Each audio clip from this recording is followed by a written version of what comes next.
네, 주요 이슈를 골라서 이해하기 쉽게 키워드로 풀어보는 뉴스픽 시간입니다. 보도국 백상현 기자 나와 있습니다. 자, 백 기자, 오늘 키워드 뭔가요?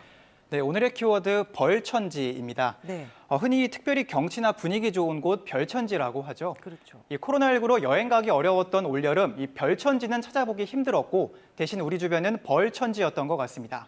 여기서 벌은 보통 꿀벌이 아니라 말벌을 뜻하는데 그만큼 벌 볼 일도 많았고요. 사고도 크게 늘었습니다. 네, 대체 공휴일이 낀 광복절 사흘 연휴 동안만 봐도요.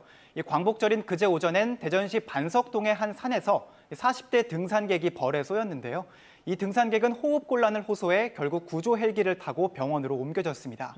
또 어제 오전에는 이 공주의 한 도로 공사장에서 40대 노동자 A씨가 역시 광복절인 그제 청양의 야산에서도 벌초하던 30대 B씨가 벌에 쏘였습니다. 네. 이 연휴 동안 등산하다, 또 일하다, 또 벌초를 하다 벌쏘임 사고를 당한 사람들이 잇따른 겁니다. 네, 올해 유독 이런 벌 관련 신고가 늘고 있다고 하는데 폭염이 이어진 영향인가요? 네, 먼저 우리 지역인 충남 통계를 보면요. 지난달 벌집 관련 신고는 3,087건으로 지난해 같은 기간 1,595건보다 2배가량 증가했습니다. 예. 특히 올 들어 전체 벌 관련 출동 중 75.7%인 2,338건이 7월 한 달 사이에 집중됐습니다. 작년 7월에는 985건이니까 2배 이상 늘어난 수치입니다. 벌이 갑자기 많이 늘어나기라도 한 건가 궁금하실 텐데 네. 실제로 소방당국은 벌들의 생육 활동에 기온은 높고 비는 적게 온 지난달 날씨가 가장 큰 영향을 준 것으로 보고 있습니다.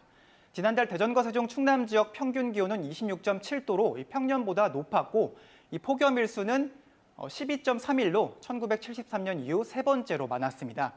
이에 반해 비는 안 왔거든요. 강수량은 168.5mm로 평년보다 적었습니다. 이번 달과 다음 달이 벌들의 번식기인데 이런 날씨가 번식기를 앞두고 벌의 생육 활동에 유리한 영향을 끼친 것으로 보고 있습니다. 예, 이제 한 달 뒤면 추석 연휴잖아요. 벌초도 가시고 또 성묘도 많이들 가실 텐데 주의해야겠네요. 주의점이 있을까요? 네, 특히 말벌에 쏘이면 붓거나 열이 나는데요. 그래서 관련 알레르기가 있는 사람에게는 특히 또 치명적일 수 있습니다. 네. 벌에 쏘인 부분이 심하게 부풀며 호흡곤란 증세가 나타날 수도 있고요. 이 때문에 야외 활동 시에 무엇보다 번식기를 맞아 벌들의 활동이 왕성해질 수 있다는 점 반드시 유념하셔야 하고요. 특히 말벌은 사람의 머리를 가장 많이 공격한다고 합니다. 또 냄새에 민감하기 때문에 화장품과 향수 사용은 반드시 피해야 합니다. 또 소방청 자료를 보면 이 밝은 색이 아니라 검은색에 가장 공격적인 성향을 보인다고 하니까요. 꼭 참고하셔야겠습니다.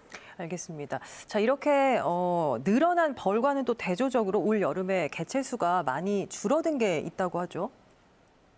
네, 대표적 해충입니다. 이 모기 이야기인데요. 올여름 이 모기가 좀 줄어든 것 같다 이렇게 느낀 분들 많으실 겁니다. 실제로 질병관리청이 직접 채집해서 분석하는 전국 평균 모기 개체수 분석 결과를 보면 이 개체수가 평년의 4분의 1 수준으로 급감했습니다. 역시 폭염이 원인으로 분석됐는데요.